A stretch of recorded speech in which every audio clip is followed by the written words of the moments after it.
저는 우리 황교안 대표하고 참 오래된 사이입니다. 오래전부터 테니스를 같이 하면서도 알기도 했고요. 사적으로 이런저런 친분 관계가 있었습니다. 그 오랜 기간 동안 저는 이분이 대한민국에서 이렇게 강직하고 공의를 위해서 제대로 일을 할 수 있는 분이 별로 없다 이렇게 생각을 해오던 차에 작년 정치를 한다는 말씀을 듣고 참 걱정을 많이 했습니다. 정치라는 곳이 사실 대단히 험하고 온갖 비난과 비판 이런 것들을 감당하면서 꿋꿋이 가야 되고 때로는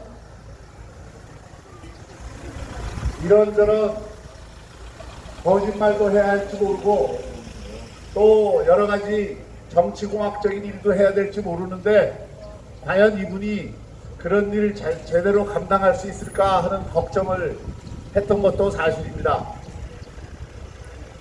한 1년여 지난 당대표 이후에 한 1년 동안 우리 황교안 대표가 약속을 한 것이 몇 가지 있었습니다. 그리고 그 약속을 저도 대한민국을 위해서 꼭 필요한 일이라고 생각해서 옆에서 거들어서 함께 했습니다. 그 첫 번째 약속이 바로 흩어진 보수 중도를 하나로 통합하는 일이었습니다. 제가 혁신통합위원장 맡기까지 많은 우여곡절이 있었고 통합을 성사시키는데도 많은 어려움이 있었지만 한 가지 분명한 것은 당 대표 될 그 시점에 통합을 하겠다고 한 약속을 일관되게 꿋꿋하게 한 번도 흔들림 없이 지켜주고 또 옆에서 응원을 해줬기 때문에 또 자신의 소신으로 관철하려고 하는 당당한 그런 자세를 보여줬기 때문에 이 통합은 성사될 수 있었습니다. 저는 이런 확고한 소신과 한번 마음먹은 것은 끝까지 하고 마는 이런 의지를 가지신 분이 대한민국 정치를 이끌어야 된다고 생각합니다, 여러분.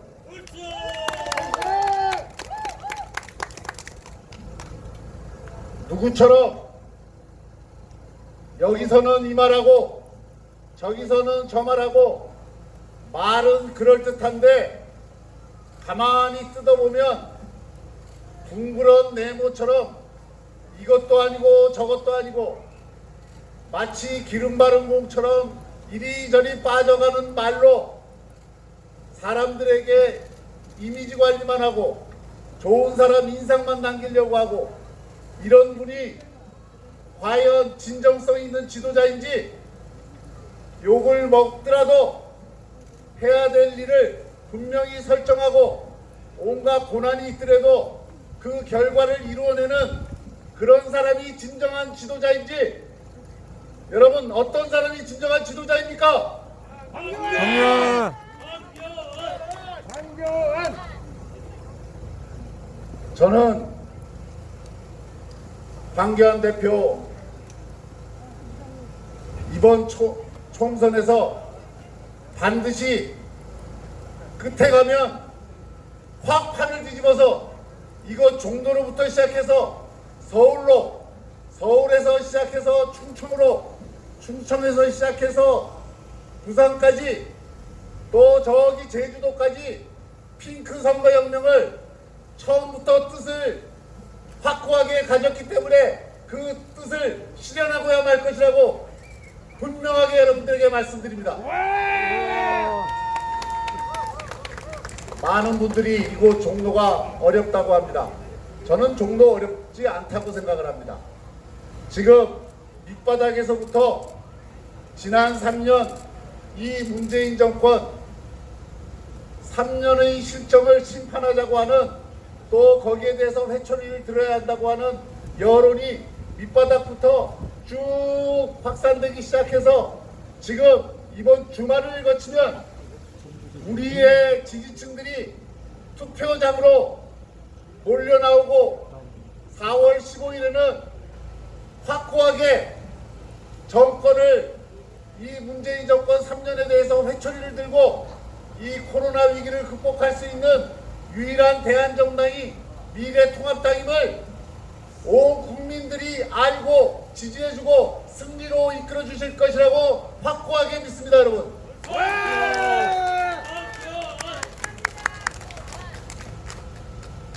어제 오늘 여러 언론에서 났지만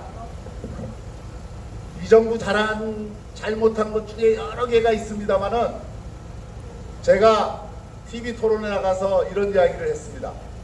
이 정권이 잘한 거 있으면 좀 하나만이라도 들어봐 달라. 이 정권이 외교면 외교, 안보면 안보, 경제면 경제, 민생이면 민생, 탈원전이면 탈원전, 공정사회면 공정사회, 어느 것 하나 잘한 게 있으면 이 정권 칭찬해줘야 됩니다. 그런데 그 중에 하나도 잘한 게 없기 때문에 이 정권은 이번 중간평가인 이 선거에서 반드시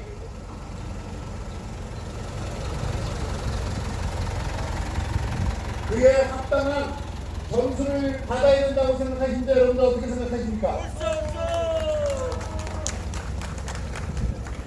탈원전 하나만 해도 그래도 그렇습니다. 멀쩡한 두산중공업, 세계에서 제일 잘 나가는 두산중공업을 이렇게 적자기업, 도산기업으로 만들어 놓고 거기에 일하던 일자리 다 없애놓고 창원 지역경제 다 망하게 해놓고 그리고 한전은 1조 3천억 적자 만들어 놓고 그 와중에 표 얻겠다고 호남에 한전공대를 1조 7천억짜리 만드는 이 정권 그대로 놔둬도 되겠습니까, 여러분? 안 됩니다. 저는 황교안 대표를 가까이서 또 멀리서 또 이번에 선거를 치르면서 저는 역대 야당의 지도자들 가운데 공의를 세우고 공적 정의를 세우고 그 약속을 지키기 위해서 자기 것을 던질 때는 확실하게 던지는 그런 지도자 잘 못 봤습니다. 여러분, 이번 미래통합당 공천에서 황교안 대표가 사천한 거 보신 거 있습니까? 없습니다. 공천권을 처음으로, 역사적으로 처음으로 공관위에 넘겨주고 그 자율성에 의해서 공천이 이루어지게 하고 그 공천이 잘 됐든 못 됐든 황교안 대표가 그런 과거의 밀실 공천이나 과거의 정치적 보수가 좌지우지하는 공천 그런 거 없애고 이번 공천을 통해서 미래통합당이 미래로 나갈 수 있음을 확실히 보여준, 그것은 바로 황교안 대표가 옳은 것에 대해서는 담대한 용기를 갖고 있는 지도자임을 확실하게 보여주는 것입니다, 여러분.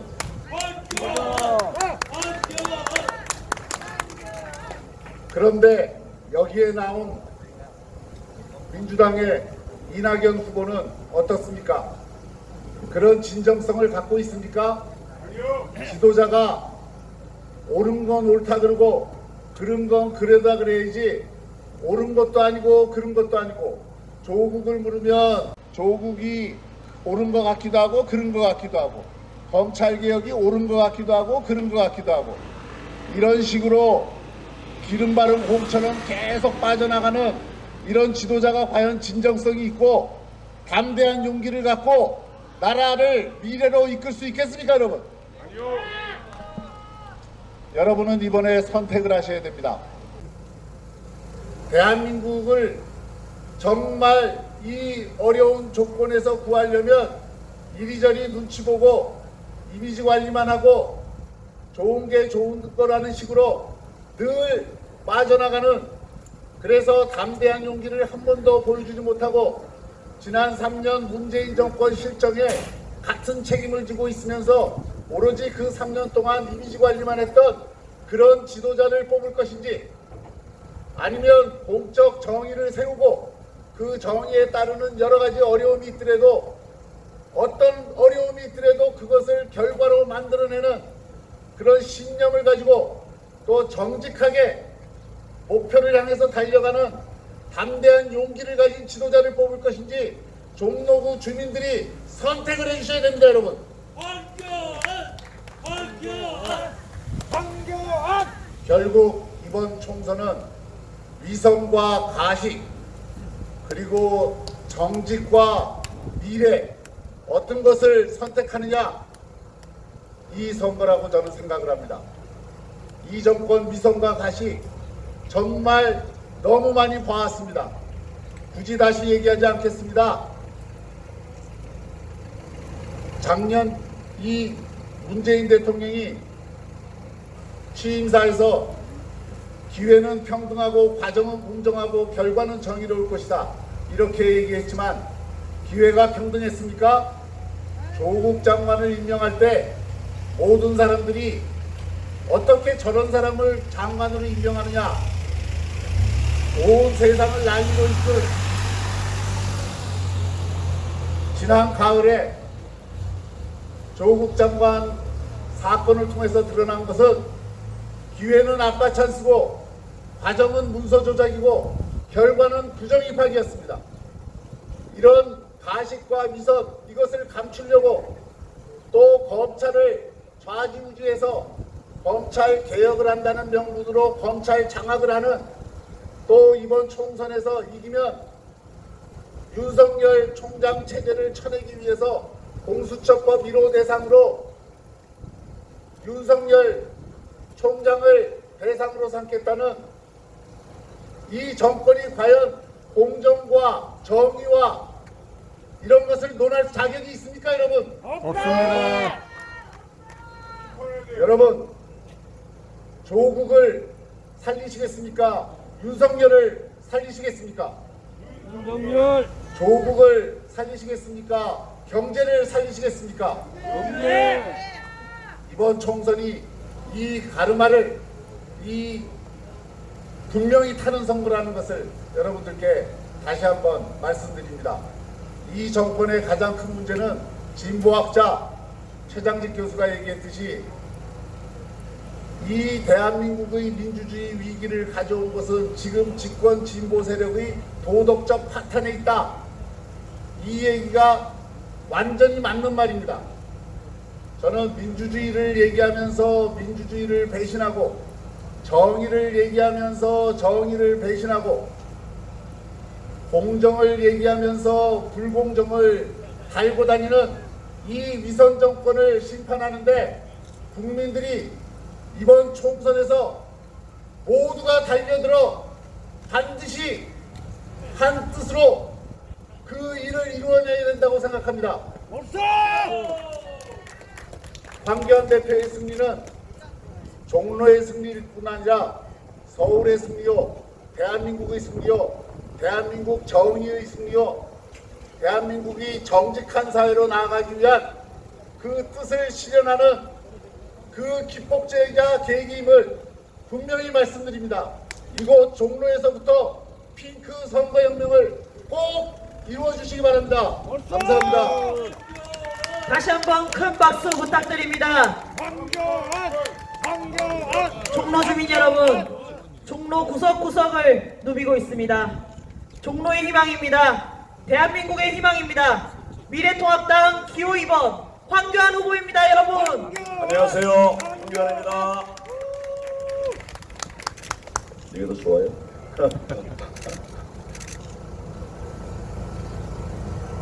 정말 참담하기 짝이 없습니다. 저는 문재인 정권이 출범할 때 우리 지금 박형준 교수님 말씀하신 것처럼 기회는 공정할 줄 알았습니다. 과정은 뭐예요? 평등할 줄 알아. 기회는 평등하고 과정은 공정하고 결과는 정의로울 줄 알았습니다. 또 그렇게 해줬으면 좋겠다, 이런 생각을 했습니다. 그런데 앞에서는 그렇게 말하고 뒤에서는 완전히 거꾸로 했죠, 여러분. 그 대표적인 인물이 누굽니까? 문재인이. 정말 그런 사람이 어떻게 대한민국의 지도자라고 나설 수가 있는지, 또 나섰다 하더라도 그런 지적을 받고 너는 공정하지 못했다, 너는 바르지 못했다, 정의롭지 못했다 얘기하면 바로 내려왔어야 되잖아요. 그런데 우리 국민들께서 그렇게 고생해서 10월 항쟁을 일으키기까지 버티다가 물러갔습니다. 여러분, 이런 조국이 지금 다시 살아나고 있는데 그냥 놔두시겠습니까? 이번 총선에 조국을 살리려고 하는 이런 집단들이 스물스물 나오고 있어요. 아시죠? 조국을 추종하는 자들이 총선에 나오겠다고 하는데 이런 사람들 반드시 여러분들이 심판하셔야 됩니다. 제가 한 사람 한 사람 이야기를 다 안 하겠습니다. 그렇지만 이런 일들이 반복돼서는 대한민국의 미래가 없는 겁니다. 이 정부에 뭐 잘한 게 있으면 한번 얘기해봐라. 우리 박 교수님이 그렇게 하신다고 그러죠? 그렇게 물었다고 그러시잖아요. 그런데 뭐 잘한 게 있는 것 같습니까, 여러분? 어떻게 보면 박 교수님 말씀 제 생각하고 똑같아요. 제가 언론에 인터뷰할 때마다 언론에서 이 정부가 그래도 뭐 잘한 거 있지 않냐 이렇게 물으실 때 제가 뭐라고 대답을 했을까요? 정말 눈 씻고 봐도 없더라고요. 이 정권 초기에 그래도 북한하고 뭐 대화의 불꽃을 튼다. 그거는 한번 좀 기다려보겠다. 내가 그렇게 얘기했었는데 내 예상 그대로 됐어요. 대화는 신용은 했지만 성과가 이루어진 게 뭐가 있습니까, 여러분? 하나도 없지요. 성과가 아니라 오히려 우리가 북한에 시간을 주는 사이에 북한에서는 핵 고도화를 더 이루어갔죠. 높이 쏘고 낮게 쏘고 빨리 쏘고 이 미사일 발사 실험들이 다 우리 대한민국을 협박하기 위한, 공격하기 위한 다양한 방법들을 만들어간 거예요. 그렇죠? 그럼 이 북한과의 대화도 또 잘했다 말할 수 있는 겁니까? 없습니다. 하나 남아있는 거 그것마저도 엉터리로 한 문재인 정권, 정말 무능한 정권입니다. 무책임한 정권입니다. 무도한 정권입니다. 이 삼부 정권 반드시 심판해 주십시오, 여러분.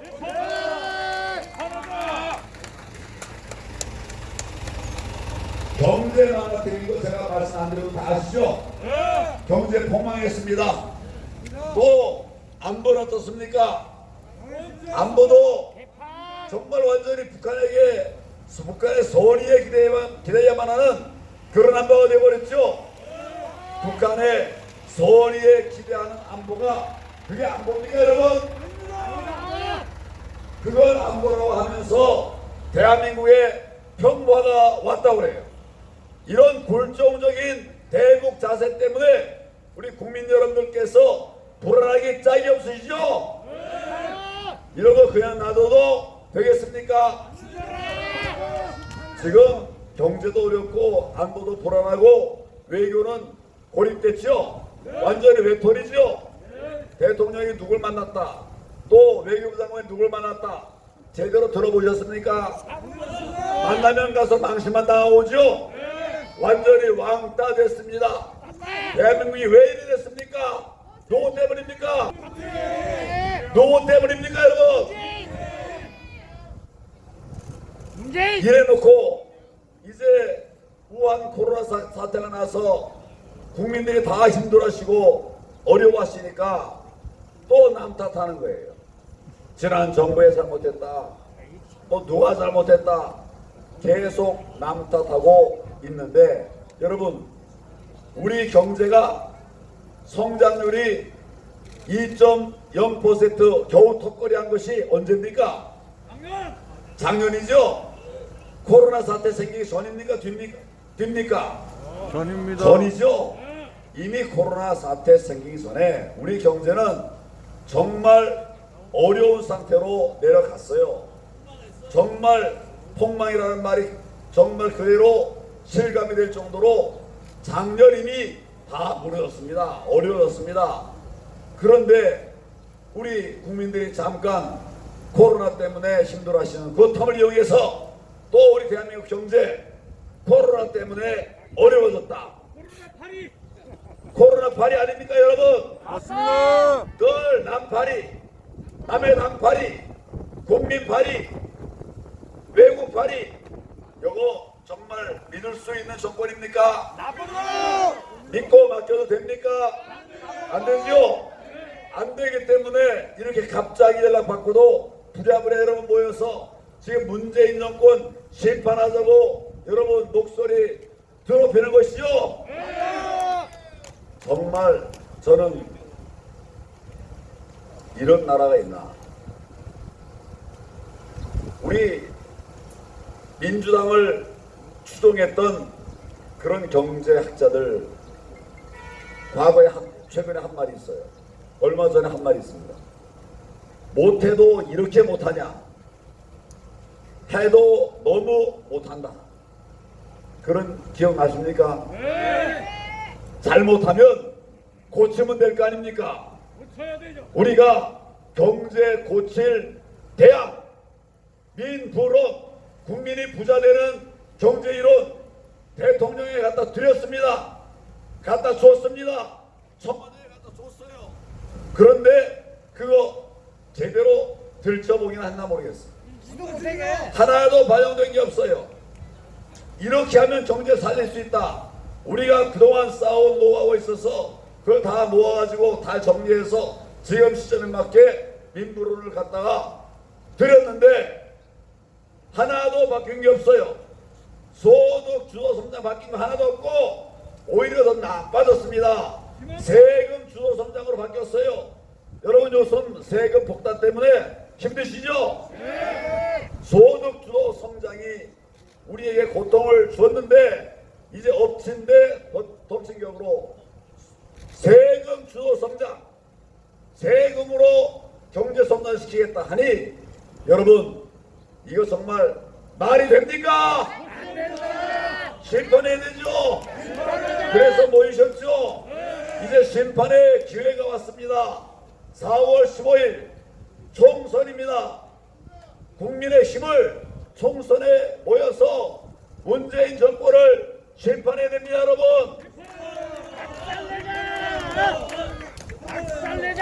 우리 미래통합당이 앞장서겠습니다. 그러나 미래통합당의 힘만으로는 안 됩니다. 왜냐하면 이 정권이 무도하기 때문이에요. 불법 정권이기 때문입니다. 이번 총선을 이기기 위해서 무슨 짓이라도 다 할 수 있다고 여러분 그렇게 언론에 나오고 있죠? 무슨 짓이라도 다 할 수 있다. 이런 무도한 정권을 이기려면 여러분들이 힘을 보태 주셔야 됩니다, 여러분. 우리 미래통합당이 국민과 함께하면 어떤 일도 해낼 수가 있습니다. 우리 국민들은 자유만 주면 자유시장경제 통해서 경제를 살렸고 자유민주주의 통해서 우리 민주주의를 살린 국민입니다. 그렇죠? 이 국민들과 함께 우리 미래통합당이 함께 이 문재인 정권을 심판하려고 하는데 여러분 그 대장정에 함께 해주시겠습니까? 함께 해주시겠습니까? 힘만 뭉치면 됩니다. 이제는 바꿔야 삽니다. 여러분 이런 정권 하에서 이렇게 계속 사시겠습니까? 이렇게 살아도 괜찮습니까? 안 되죠? 바꿔야 삽니다, 여러분. 바꿉시다, 여러분. 이번 총선을 통해서 심판합시다, 여러분. 감사합니다.